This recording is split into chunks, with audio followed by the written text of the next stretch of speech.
मैं चंद्रभूषण तिवारी, जुत्थालाल संस्कृत महाविद्यालय मझौलिया, पश्चिम चंपारण।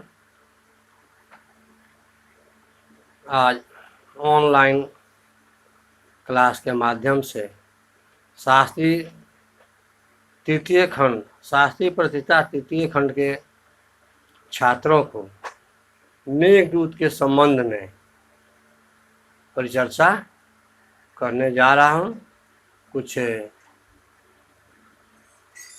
बताने जा रहा हूँ।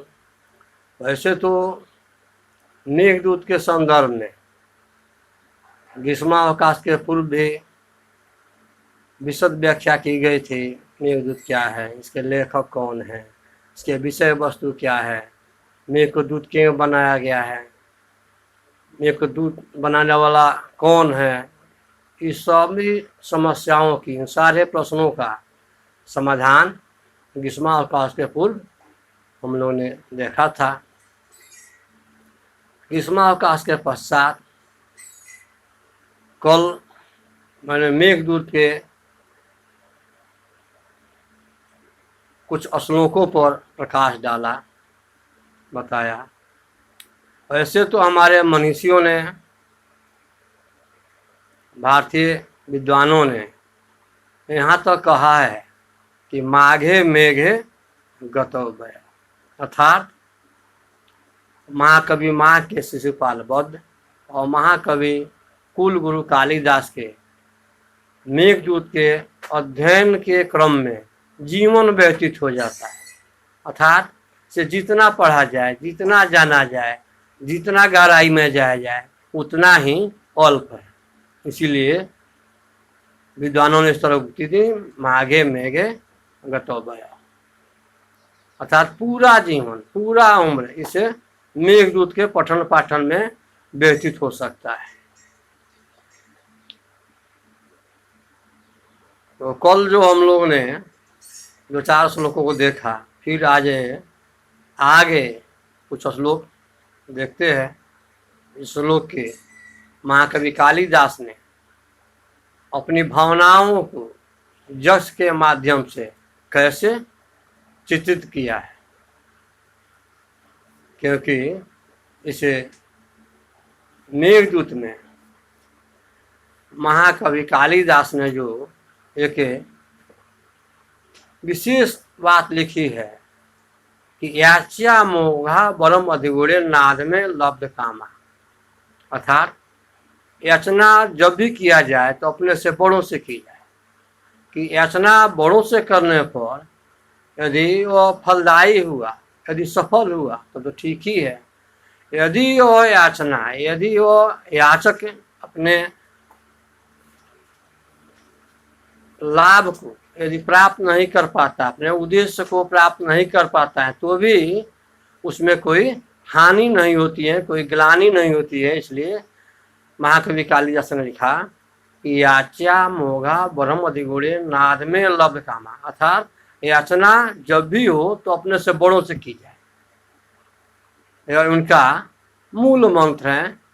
हम छात्रों के लिए, हम विद्वानों के लिए यह जो उनका एक संदेश है, वह पठन पाठन के लिए भी अत्यंत उपयोगी माना जा सकता है।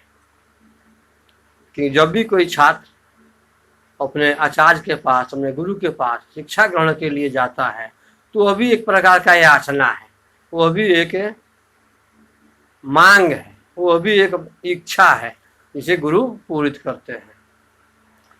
तो आज हम देखते हैं एक श्लोक में कि प्रत्यासने नवसी दैत जीवित लंबनार्थी जिमुतेन सब कुशलमय हार एश्यम प्रवृत्तिम सह प्रत्यग्रे कुटुजकोश में कल्पित तस्में प्रीत प्रीति प्रमुख वचनम स्वागतम व्याजहार।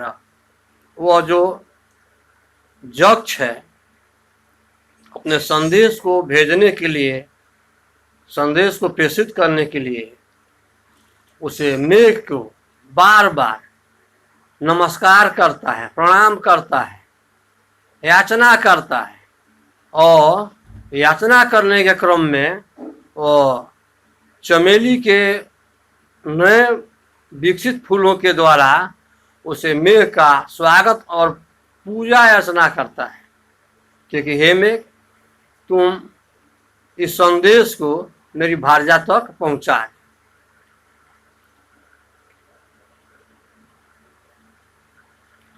एक मेघदूत पर जो हमारे विद्वानों की जो टीका टिप्पणी है, आलोचना है कि कहाँ वो मेघ, कहाँ एक छोटा सा निर्जीव प्राणी मेघ, वो कहाँ यह संदेश। यह दोनों में कुछ विभिन्नताएं हैं, एक रूपता नहीं देखने को मिल रही है। इस संदर्भ में हमारे महाकवि कालिदास ने लिखा है, धूम ज्योति सलील मरुताम सन्निपात को मेघ, संदेशार्थम को पटु कर्णे प्राणी भी प्रापणिया, इत्योत उत्सुकतया परिगणनम गुह्य कष्टम याचे कामार्तम प्रकृति कृपम चेतन चेतनासु। विद्वानों का कहना है, इस श्लोक से महाकवि कालिदास ने जो दर्शाया है कि मेघ की जो निर्माण है वो 4 तत्वों के द्वारा बना है। 4 तत्वों के सम्मिश्रण से इसे मेघ की उत्पत्ति होती है। इसे मेघदूत के 5वें श्लोक के द्वारा यह ज्ञात होता है कि हमारे कुल गुरु कालिदास एक साहित्यकार ही नहीं है, एक कवि ही नहीं है, वो एक वैज्ञानिक भी है कि विज्ञान में जो सम्मिश्रण की प्रक्रियाएं हैं उनको अच्छी तरह से जानकारी है। तभी तो उन्होंने लिखा कि धूम ज्योति सलिल सन्निपात को मेघ, अर्थात धुआं, ज्योति प्रकाश, सलिल जल और मरुताम हवा, अर्थात इन 4 तत्वों के सम्मिश्रण से ही मेघ की उत्पत्ति होती है, मेघ के निर्माण होता है। तो इस श्लोक के माध्यम से यह ज्ञात होता है कि हमारे महाकवि कालिदास एक साहित्यकार ही नहीं है, एक निपुण वैज्ञानिक ही है कि उन्होंने जो सम्मिश्रण शब्द लाया है सन्निपात को मेघ, इससे उनकी वैज्ञानिकता की झलक मिलती है। लगता है कि वे रसायन शास्त्र के भी जानकार थे। फिर आलोचकों का कथन है कि यह एक साधारण व्यक्ति के द्वारा अपने संदेश को नहीं भेजा जा सकता है, क्योंकि पटु कर्णे प्राभि प्रापणिया, जो पटु हो अर्थात निपुण हो उसके द्वारा संदेशों को यहाँ प्रेषित किया जा सकता है। लेकिन यह जो यक्ष है, यह निर्जीव प्राणी मेघ से बार बार अपनी याचना को याचित कर रहा है, अपने संदेश को प्रेषित करने के लिए बार बार निवेदन कर रहा है। इत्योत उत्सुकतया, इस प्रकार उत्सुकता से, इत्योत उत्सुकतया इस प्रकार उत्सुकता से, कोलाहल से, भावावेश के कारण गुह्य याचम याचे, वो जो यक्ष है याचना करता है, क्योंकि कामार्थ ही प्रकृति चेतन चेतनासुर, जो कामार्थ है उसे चेतन का ज्ञान नहीं रह पाता है। तो यहाँ जो यक्ष है उसे भी अपनी चेतना की भूल हो गई है। फिर हमारे कवि कुलगुरु ने जो आगे दर्शाए हैं, जातम वंशे भुवन बीजते, जातम वंशे भुवन बीजते पुष्करा अवर्थकाना, जानामि त्वं प्रकीर्ति पुरुषम काम रूपम मघोन, तेन अर्थित्वम त्वयि विधि बसाद दूर बंधु गतो हम याच्या मोघा ब्रह्म अधिगुणे नाद में लब्ध काम। अर्थात यक्ष का मेघ के प्रति कथन है कि हे मेघ, मैं जानता हूं पुष्करा अवर्त का नाम, तुम मेघों में जो उत्तम मेघ हो, अर्थात मेघों की कई प्रजातियां हैं, उन प्रजातियों में जो पुष्कर और आवर्तक नाम के जो मेघ हैं, जो ज़्यादा फलदायी है, किसानों के लिए जो सुवृष्टि को प्रदान करते हैं, उन मेघों से यह याचना कर रहा है यक्ष। हे मेघ, तुम मेघों में उत्तम हो, तुम पुष्करा नाम आवर्तका नाम के मेघ हो, अर्थात मैं तुमसे जो याचना कर रहा हूँ यह फलीभूत होगा, व्यर्थ नहीं जाएगा कि तुम मेरे संदेश को वहां तक कालका तक पहुंचा सकते हो, यक्षों के नगरी में जा सकते हो। इसलिए मैंने तुम्हें युग समझकर यह भार दिया हूं कि मेरे संदेश को वहां तक ले जाओ। कि जानामि त्वम, जानामि त्वम अहम जानामि त्वम, अर्थात मैंने तुझे जानता हूं। यहाँ यक्ष कह रहा है मेघ से, जानामि त्वम अहम, मैं तुम्हें जानता हूं। प्रकृति पुरुषम काम रूपम अघोन, तुम प्रकृति के अनुरूप, मौसम के अनुरूप, वातावरण के रूप अपने रूप को बदल सकते हैं। तेन अर्थित्वम त्वयि, तेन अर्थित्वम त्वयि, अर्थात मैं तुम्हें इसलिए याचना करता हूं, तुमको प्रार्थना करता हूं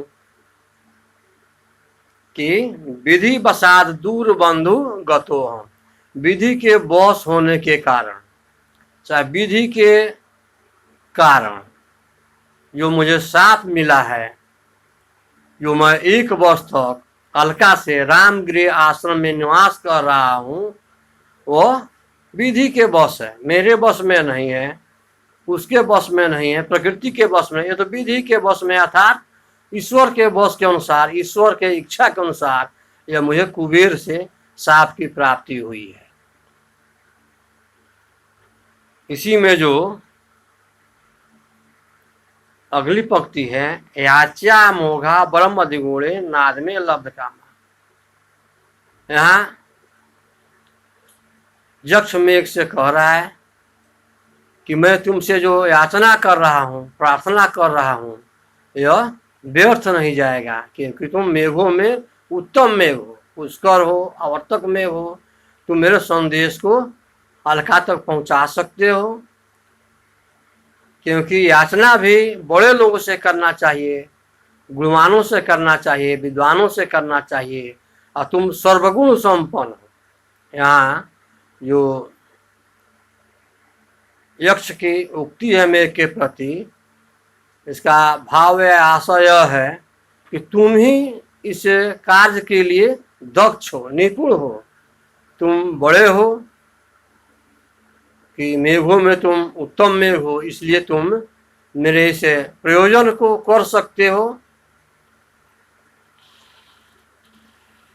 अगर कर लोगे इस संदेश को तो कोई दुख की बात नहीं, सौभाग्य होगा।